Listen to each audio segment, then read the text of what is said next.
Olá, meninas e meninos, tudo bem? Eu sou Camille Borba e este é o meu sinal. Como é que vocês estão hoje? Espero que muito bem. Hoje a gente vai dar continuidade àquelas aulinhas em que a gente vai trabalhar um gênero textual e trabalhar a interpretação de texto sobre esse gênero. E hoje o gênero escolhido vai ser conto. E deixa eu contar um segredo para vocês. A gente também vai trabalhar um mini conto, tá? E como eu nunca estou sozinha e sou uma mulher muito sortuda, estou aqui com quem? Com Vitória, que fará a nossa tradução para Libras, o que torna nossas aulas muito mais acessíveis. Aulas estas que vocês podem encontrar no YouTube, no nosso canal do YouTube Educa Recife. Então basta entrar no YouTube, digitar Educa Recife e lá vocês terão acesso a uma lista, a várias playlists separadas por anos, tá? Então, como o nosso caso aqui é do 9º ano, caso vocês queiram rever alguma aula, é só entrar lá, Educa Recife, encontrar a playlist do 9º ano e vocês vão ter todas as aulas de todas as matérias. Além do YouTube, nossas aulas ficam disponíveis no aplicativo Educa Recife, que vocês podem baixar tanto para o Android quanto para o iOS através das lojas de aplicativo e do QR Code abaixo, tá certo? E no aplicativo, além do Educa Recife, vocês também têm o quê? O chat, que é essa ferramenta de interação entre vocês e a gente aqui desse lado, tá certo? Então, como eu já disse, a gente vai trabalhar um pouco do conto. E na próxima aula do mini conto, tá? Então, se eu fosse vocês, eu não perderia essa sequência de aulas. Tá? E aí, deixa eu perguntar assim, para começar. Vocês sabem o que é uma narrativa? E aí, por que eu estou perguntando isso? Porque o conto é um gênero narrativo. Uma narrativa, a gente vai descobrir agora juntos o que é, tá? O termo narrativa designa a ação, o processo ou o efeito de narrar uma história. E narrar significa o quê? Contar. Então, a narrativa é a ação ou processo ou o efeito de contar uma história. Em literatura, a narrativa é a conexão entre todos os elementos que compõem o enredo, personagens, tempo, espaço e conflito. Então, no fundo, mesmo que vocês não saibam exatamente o que é uma narrativa, vocês entram em contato diariamente com os gêneros narrativos. Tá, ó. Na narrativa, o narrador, que é aquele que vai contar a história, ele exerce a função primordial de contação da história. É ele quem direciona o imaginário do leitor durante o processo de composição da trama. As estruturações das histórias narrativas, normalmente, seguem a lógica de apresentação, conflito, clímax e desfecho. Ou seja, a estrutura básica, geralmente, vai contar com a apresentação da trama, dos personagens, o conflito, que vai ser aquele momento em que há uma virada na trama, né? A gente vai ter o clímax, que é o apogeu, o auge, o pico da trama, a parte mais emocionante. E o desfecho, que é a resolução, o fim, tá? E aí? As narrativas, os gêneros narrativos, eles fazem parte do agrupamento de gênero da ordem do narrar, que envolve os gêneros cujo domínio é o da cultura literária ficcional. Então, estão no campo da ficção, do ficcional. Isso quer dizer o quê? Quer dizer que são gêneros que são marcados pela manifestação estética e caracterizados pela mímese, ou seja, pela imitação da ação através da criação, da intriga no domínio do verossímil. Aí vocês, tá, mas o que isso quer dizer? Então, a ação através da criação, da intriga, a intriga vai ser um pouco do conflito, no domínio do verossímil, do que é verdade. Tá? Então, como exemplos aqui, a gente tem os contos, os mini-contos, as fábulas, lendas, narrativas de aventura, de enigma, ficção científica, crônica literária, romance, entre outros, tá? Então, quando a gente fala de gêneros do campo do literário, é importante que a gente trabalhe a ideia do pacto ficcional. Aí tá, Camille, mas o que é pacto ficcional? A gente vai ver. A gente vai ver a escrita, mas eu vou falar assim, resumidamente, antes. Presta aqui atenção em mim. O pacto ficcional é um acordo firmado entre o leitor e o autor, ou melhor, entre o autor e o leitor, para que o leitor considere verídico, verdade, aquilo que está escrito.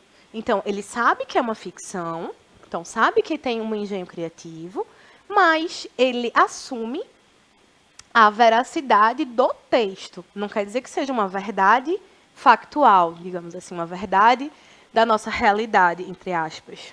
Entre aspas, porque os termos literários, eles são muito moventes, então a gente precisa ter uma delimitação, né? Então, o pacto ficcional vai ser aquele acordo em que o leitor chega e diz: massa, autor, eu vou considerar o que você escreve no seu livro, no seu conto, no seu mini-conto, como uma verdade dentro daquela narrativa, certo? Então, vamos ler com outras palavras o que eu acabei de dizer. De acordo com Hércules Toledo Correia, o pacto ficcional é o acordo que se estabelece entre leitor e texto, no sentido de não se questionar o estatuto fantasioso de uma obra. Então, é aquele acordo em que eu não vou questionar o tempo inteiro falando isso é mentira, isso não pode acontecer, isso aqui, na verdade, isso aqui nunca aconteceria no campo real. Claro, porque a gente está falando da ficção. E esse acordo ficcional, ele precisa ser estabelecido para que o leitor ele realmente consiga entrar na obra, digamos assim. Então, esse pacto se realiza tanto a partir da leitura de obras literárias, escritas em prosa, como contos, novelas e romances, dirigidos a adultos, jovens e crianças, como também a partir de obras em linguagem que mesclam o verbal e o visual, como novelas e séries televisivas, filmes, histórias em quadrinhos, tirinhas de jornal, desenhos animados e outras produções de vários gêneros. Tranquilo, gente?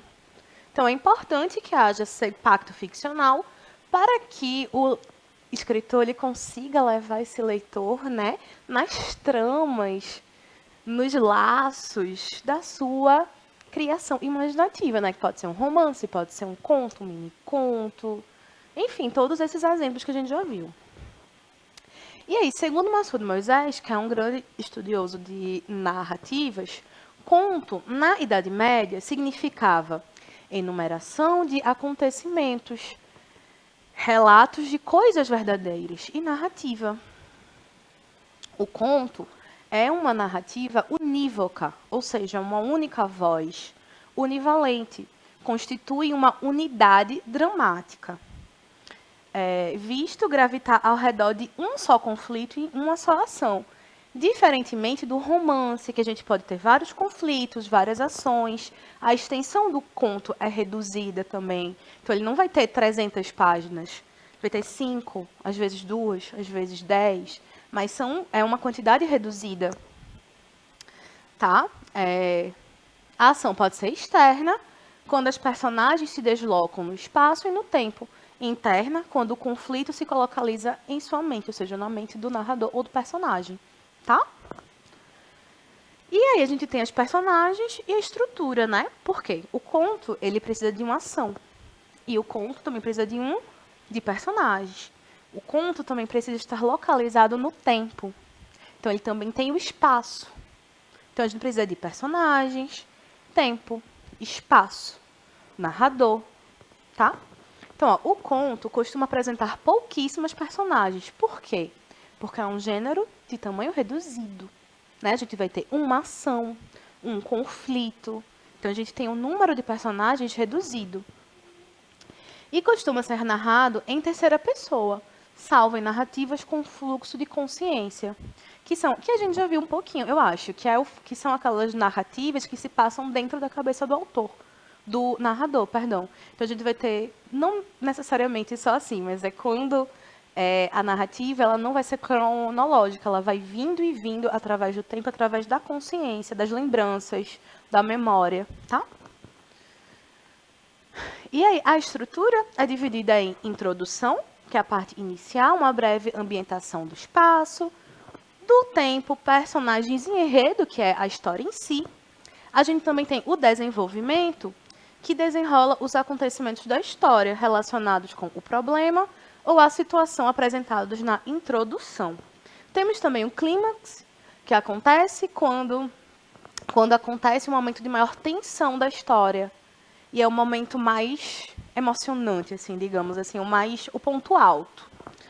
E a gente tem o desfecho, que é o encerramento da narrativa, em que se apresenta uma solução para o enredo, uma solução para a história, tá? E a gente tem vários tipos de conto. A gente tem os contos realistas, que são situações mais realistas. Os contos populares, que são aqueles contos transmitidos oralmente, a priori, né? Que são transmitidos de uma geração para outra. A gente tem os contos fantásticos, em que as histórias apresentam uma mistura de realidade com ficção e confundem os leitores com acontecimentos absurdos. É quando você vai ter, por exemplo, um conto de fantasma, você vai ter, às vezes, um conto em que você não sabe se a explicação é racional ou não. A gente tem os contos de terror, que narram as histórias de mistérios, suspenses e medo. Os contos de humor, que narram histórias que têm como objetivo divertir os leitores. E tem os contos infantis, que narram histórias para criança e têm a intenção de transmitir uma lição moral. Temos também os contos psicológicos, que narram histórias que envolvem lembranças e sentimentos e têm a intenção de levar o leitor a refletir. E temos também os contos de fadas, que aí esses aí vocês já sabem, né, de cor, que narram as histórias que envolvem príncipes e princesas e que se desenvolvem em torno de um acontecimento trágico, mas que tem um final feliz. Embora os contos de fada originalmente não tivessem necessariamente um final feliz, por quê? Porque eles pretendiam transmitir ensinamentos, serem moralizantes, e alguns alertas precisavam ser dados. E aí, por isso, alguns finais eles são até trágicos porque serviam de alerta, tá? Era uma fonte de conhecimento, de educação mesmo. E aqui a gente vai ler um conto de Clarice Lispector, ela mesma, que a gente já estava trabalhando antes nas crônicas. O conto se chama 100 Anos de Perdão. Aí eu vou pedir pra gente colocar a tela bem grande pra gente ler junto, tá certo? Ó. Quem nunca roubou não vai me entender. E quem nunca roubou rosas, então, é que jamais poderá me entender. Eu, em pequena, roubava rosas. Havia em Recife inúmeras ruas. As ruas dos ricos, ladeadas por palacetes que ficavam no centro de grandes jardins. Eu e uma amiguinha brincávamos muito de decidir a quem pertenciam os palacetes. Aquele branco é meu. Não, eu já disse que os brancos são meus. Mas esse não é totalmente branco, tem janelas verdes. Parávamos, às vezes, ao longo do tempo, a cara imprensada nas grades, olhando. Começou assim. Numa das brincadeiras de essa casa é minha, paramos diante de uma que parecia um pequeno castelo. No fundo via-se o imenso pomar, e à frente, em canteiros bem ajardinados, estavam plantadas as flores. Começou assim, numa das brincadeiras. Eita, gente, voltei. Bem mais isolada no seu canteiro, estava uma rosa apenas entreaberta, cor de rosa vivo. Fiquei feito boba, olhando com admiração aquela rosa altaneira que nem mulher feita ainda não era. E então aconteceu. Do fundo do meu coração, eu queria aquela rosa para mim. Eu queria, como eu queria. E não havia jeito de obtê-la. Se o jardineiro estivesse por ali, pediria a rosa, mesmo sabendo que ele nos expulsaria como se expulsam moleques. Não havia jardineiro à vista, ninguém. E as janelas, por causa do sol, estavam de venezianas fechadas. Venezianas são como se fossem cortinas, gente, assim, né? Em uma rua onde não passavam bondes, e raro era o carro que aparecia. No meio do meu silêncio, e do silêncio da rosa, havia o meu desejo de possuí-la, como coisa só minha. Eu queria poder pegar nela, queria cheirá-la até sentir a vista escura de tanta tonteira de perfume. Então não pude mais. O plano se formou em mim instantaneamente, cheio de paixão.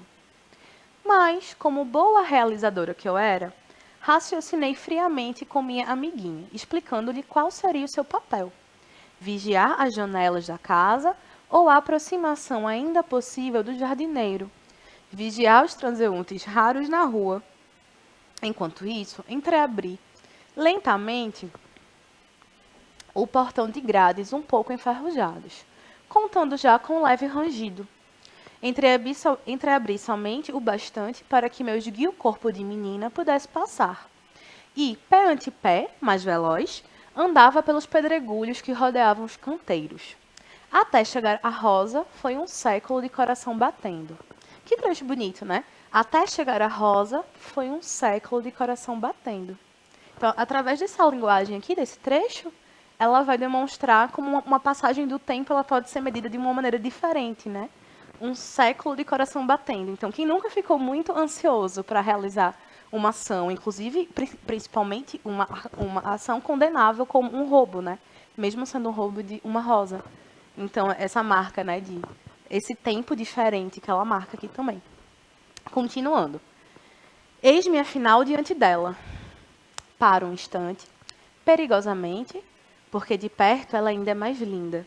Finalmente começo a lhe quebrar o talo, arranhando-me com os espinhos e chupando o sangue dos dedos. E, de repente, ei-la toda na minha mão. A corrida de volta ao portão tinha também de ser sem barulho. Pelo portão que deixara entreaberto, passei segurando a Rosa. E então nós duas, pálidas, eu e a Rosa, corremos literalmente para longe da casa. O que fazia eu com a Rosa? Fazia isso. Ela era minha. Levei-a para casa, coloquei-a num copo d'água, onde ficou soberana, de pétalas grossas e aveludadas, com vários entretons de rosa-chá. No centro dela, a cor concentrava mais, e seu coração quase parecia vermelho. Foi tão bom. Foi tão bom que simplesmente passei a roubar rosas. O processo era sempre o mesmo. A menina vigiando, eu entrando, eu quebrando o talo e fugindo com a rosa na mão. Sempre com o coração batendo e sempre com aquela glória que ninguém me tirava. Também roubava pitangas. Havia uma igreja presbiteriana perto de casa, rodeada por uma sebe verde, alta e tão densa que impossibilitava a visão da igreja. Nunca cheguei a vê-la, além de uma ponta de telhado. A sebe era de pitangueira, mas pitangas são frutas que se escondem. Eu não via nenhuma.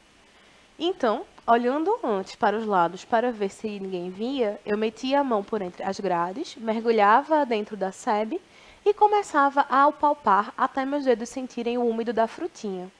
Muitas vezes, na minha pressa, eu esmagava uma pitanga madura demais com os dedos que ficavam como ensanguentados. Colhia várias que ia comendo ali mesmo, umas até verdes demais, que eu jogava fora. Nunca ninguém soube. Não me arrependo. Ladrão de rosas e de pitangas tem 100 anos de perdão. As pitangas, por exemplo, são elas mesmas que pedem para ser colhidas, em vez de amadurecer e morrer no galho. Virgens. Clarice Lispector. Então, eu sei que ouvir um conto não é tão legal do que ler, né, gente? Mas percebam que é uma extensão curta. Claro que aqui eu precisei dividir em várias telas. Mas veja, é uma leitura que ela não é tão extensa, não é tão grande quanto um romance. E aqui nesse conto, Clarice ela se debruça, como é natural em sua literatura, em fatos cotidianos quase que prosaicos, mas que ela eleva para uma reflexão muito maior, né? Aqui as angústias de uma menina que começa a roubar rosas, que começa a ouvir o seu desejo de possuir coisas, de possuir rosas e pitangas, às quais ela não teria direito, mas que também são rosas e pitangas que não estavam servindo a ninguém, digamos assim. E aí ela diz, ela reflete que não se arrepende, porque os ladrões de rosas e pitangas têm 100 anos de perdão. E principalmente porque ela era uma menina, né, imersa em suas fantasias pueris, em suas fantasias juvenis. Eu particularmente acho muito bonito o trecho que ela diz, e o que eu fizera com a rosa, porque afinal ela não deu uma função prática. Às vezes a gente acha que tudo na nossa vida tem que ter uma função prática, tem que ter uma função material, digamos assim. Mas a função da rosa era só isso, ser dela, ser bonita e ser dela. Acontece muito quando a gente que estuda literatura precisa explicar para que serve a literatura.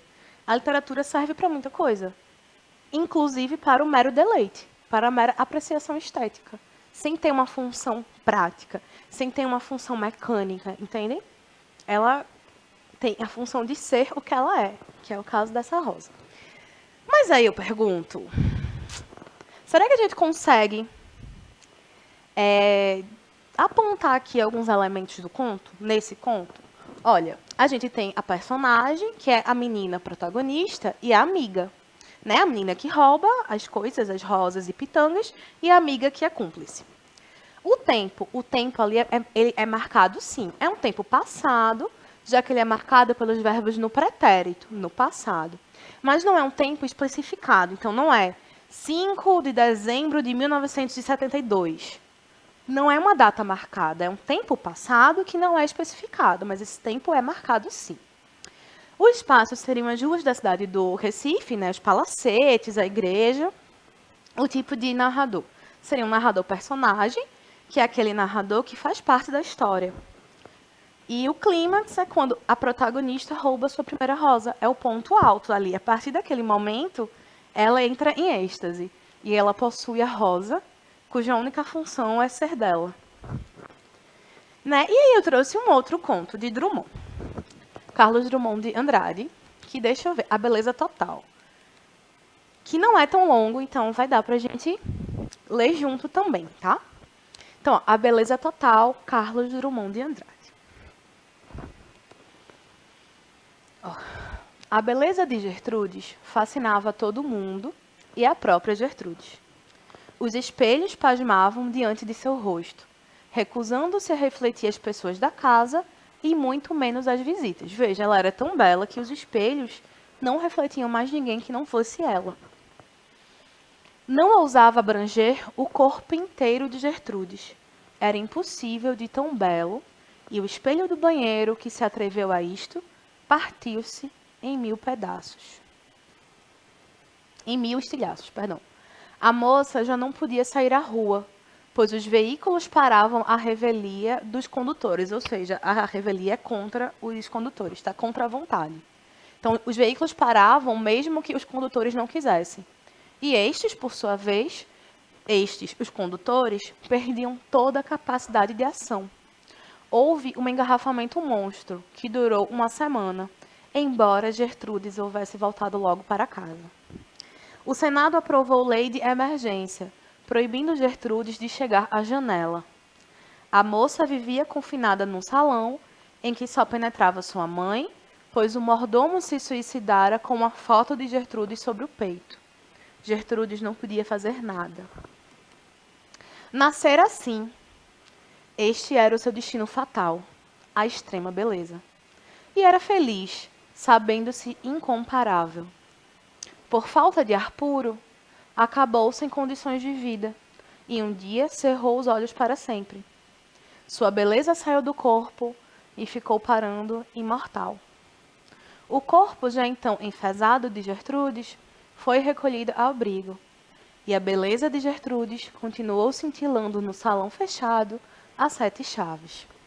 Então vejam, nesse conto aqui, Drummond, diferentemente do conto de Clarice, que você vê que se pretende um conto mais realista, aqui a gente tem um elemento do fantástico, um elemento do imaginativo, da fantasia. Afinal, como seria ser uma moça tão bela que os espelhos só refletem você, os carros param por sua causa, mordomos se suicidam por causa da sua beleza? É necessário que haja uma lei que proíba você de sair de casa, porque se você sair de casa o mundo não gira, porque gira apenas em torno de alguém que é extremamente bonito. Esse nível de beleza, esse exagero, claro, é para que a gente reflita outras questões.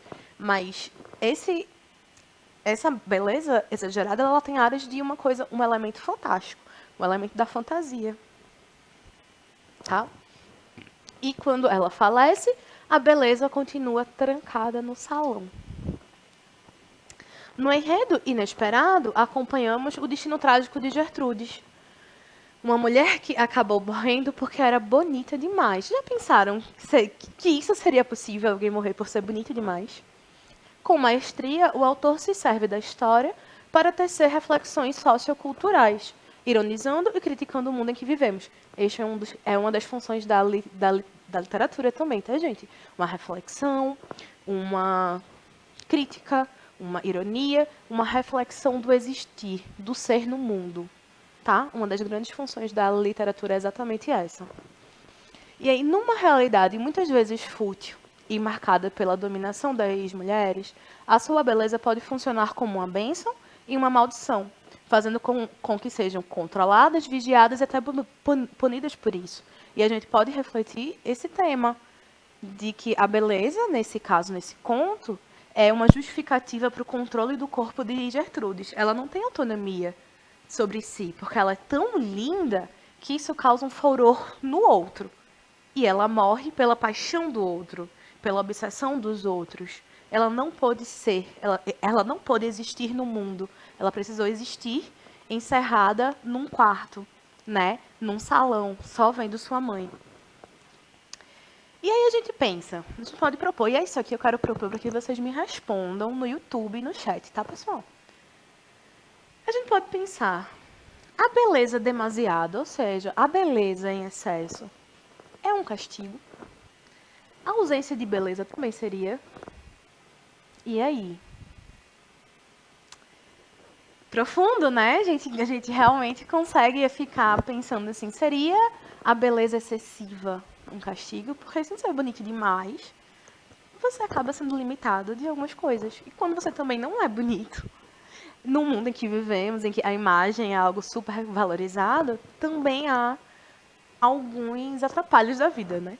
Então, ó, isso faz a gente pensar em como valorizamos o belo, mesmo sabendo que a internet produz uma beleza falsa e fabricada. A gente pode trazer isso para esse contexto de uma sociedade atualmente obcecada pela beleza, em que o belo que a gente idolatra não é um belo natural, é um belo fabricado, portanto inatingível, né? E, além disso, repercute apenas um único tipo de beleza padrão que marginaliza todos os outros tipos de beleza. Tá vendo? A literatura também faz a gente refletir, gente. E aí, para casa, eu queria muito que vocês encontrassem, por vontade própria, contos que vocês gostem e façam essa leitura. Infelizmente, nossa aula está chegando ao final. Eu espero que vocês tenham gostado dos 2 contos em que eu escolhi, que vocês tenham ficado um pouco mais familiarizados com o gênero. Gostaria de agradecer a Vitória, que fez gentilmente a nossa tradução para Libras. Agradecer a produção, que faz com que as aulas cheguem até vocês. Agradecer a vocês que estão aí do outro lado. E eu espero que vocês se animem para ver a próxima aula, que a gente vai trabalhar um mini conto, tá?